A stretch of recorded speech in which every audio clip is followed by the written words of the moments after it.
Hello friends, welcome back to my channel.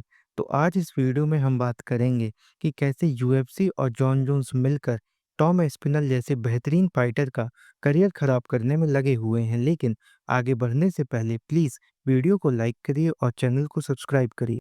Tom Aspinall एक बेहद ही अनोखे फाइटर हैं, क्योंकि वो फाइट तो हैवीवेट डिवीज़न में करते हैं, लेकिन उनकी जो स्पीड और फुर्ती है वो किसी फ्लाईवेट फाइटर की तरह ही है। और उनके हाथ में जो पंचिंग पावर है वो एक हेवीवेट फाइटर की है।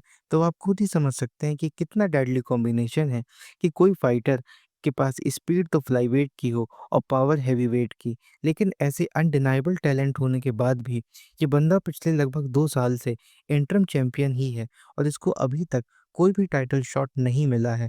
उसका कारण है जॉन जोन्स और यूएफसी।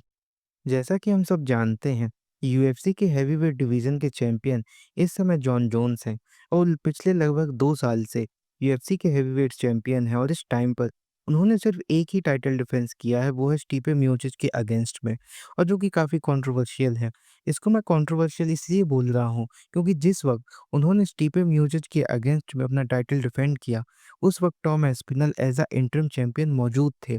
और यूएफसी के रूल्स ये कहते हैं कि अगर किसी डिवीज़न में इंटरिम चैंपियन मौजूद है और फिर चैंपियन आके फाइट करता है, तो वो फाइट सिर्फ़ इंटरिम चैंपियन के अगेंस्ट ही होगी, किसी और फाइटर के अगेंस्ट नहीं। लेकिन अब ये यूएफसी का फ़ेवरेटिज़्म ही है कि वो उन्होंने इस रूल को बाईपास कर दिया और जॉन जोन्स को स्टीफे के सामने टाइटल डिफेंस दिया, ना कि टॉम एस्पिनल के सामने। और यहाँ पे जो मुझे सबसे अजीब बात लगी वो ये थी कि यूएफसी टॉम एस्पिनल से उनका इंटरिम टाइटल डिफेंस करवा रही है। इंटरिम टाइटल का डिफेंस कराने का क्या सेंस बनता है? जो इंटरिम चैंपियन हो आप उसको सीधा टाइटल शॉट दीजिए और मामला ख़त्म करिए, लेकिन नहीं, यूएफसी ने ऐसा नहीं किया। और इन सब हरकतों को मैं टॉम एस्पिनल का करियर डिस्ट्रॉयर इसलिए मानता हूँ क्योंकि ये सब हरकतें टॉम एस्पिनल के करियर से उनके ईयर्स कम कर रही हैं। जो मार्शल आर्ट स्पोर्ट्स होते हैं, इसमें फाइटर एक सर्टेन एज तक ही फाइट कर सकते हैं और टॉम एस्पिनल इस वक्त 32 ईयर्स के हो चुके हैं। और ऐसी हरकतों में अगर उनके साल निकलते रहे तो धीरे धीरे उनके करियर के ईयर ही कम होंगे और वो अपने करियर को उस ऊंचाइयों तक नहीं ले जा पाएंगे जहां तक वो ले जा सकते हैं।